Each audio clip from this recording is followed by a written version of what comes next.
నేపాల్లో చిక్కుకున్న ఏపీకి చెందిన వారిని సురక్షితంగా తీసుకువచ్చారు. కాఠ్మండు విమానాశ్రయం నుంచి ఏపీ ప్రభుత్వం ఏర్పాటు చేసిన ప్రత్యేక విమానంలో 144 మంది ఏపీకి వచ్చారు. 104 మంది విశాఖ విమానాశ్రయానికి రాగా మిగిలిన 40 మంది తిరుపతి విమానాశ్రయానికి సురక్షితంగా చేరుకున్నారు.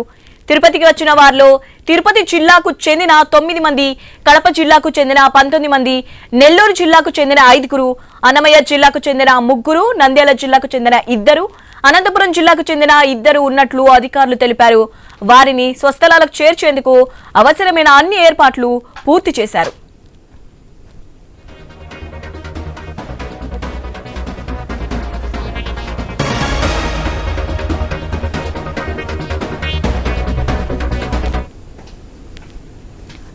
నేపాల్లో చిక్కుకున్న ప్రతి తెలుగు వ్యక్తిని సురక్షితంగా స్వస్థలాలకు చేర్చే బాధ్యత తీసుకున్న మంత్రి లోకేష్ కు ఏపీ వాసులు ధన్యవాదాలు తెలిపారు.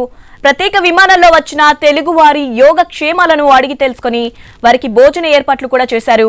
తిరుమల తిరుపతి దేవస్థానం శ్రీవారి ప్రసాదాలు, శ్రీకాళహస్తి ప్రసాదాలు అందించారు. రైట్, దీనిపై అప్డేట్స్ తెలుసుకుందాం. మా ప్రతినిధి వర్మ ఉన్నారు. వర్మ, దీనికి సంబంధించి అప్డేట్స్ ఏంటి?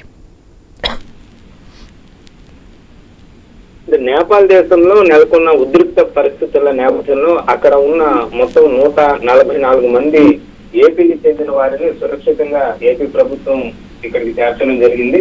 ఇందులో ముఖ్యంగా మంత్రి నారా లోకేష్ చొరవతో వీళ్ళందరినీ కూడా ప్రత్యేకంగా ఎప్పటికప్పుడు మానిటరింగ్ చేస్తూ కూడా తీసుకురావడం జరిగింది. ఇందులో మొత్తం 144 మంది ఉండగా అందులో 104 మందిని విశాఖ విమానాశ్రయానికి తరలించారు. అక్కడి నుంచి అక్కడ సమీప ప్రాంతాల్లో ప్రత్యేక బస్సుల్లో తీసుకోవడం జరిగింది. అలాగే మిగిలిన 40 మందిని తిరుపతి విమానాశ్రయానికి నిన్న రాత్రి 9:30 గంటల ప్రాంతంలో చేరుకున్నారు. రేణిగుంట ఎయిర్పోర్ట్ కు చేరుకున్న వారిలో మొత్తం 40 మందిలో తిరుపతి జిల్లాకు చెందిన 9 మంది, కడప జిల్లాకు చెందిన 19 మంది, నెల్లూరు జిల్లాకు చెందిన 5 మంది, అన్నమయ్య జిల్లాకు చెందిన 3, నంద్యాల జిల్లాకు చెందిన 2, అనంతపురం జిల్లాకు చెందిన 2, ఇలా మొత్తం 40 మంది ఉన్నట్లుగా కూడా అధికారులు వెల్లడించారు. అలాగే వారిని వారి స్థలాలకు చేరేందుకు అవసరమైన అన్ని రకాల ఏర్పాట్లు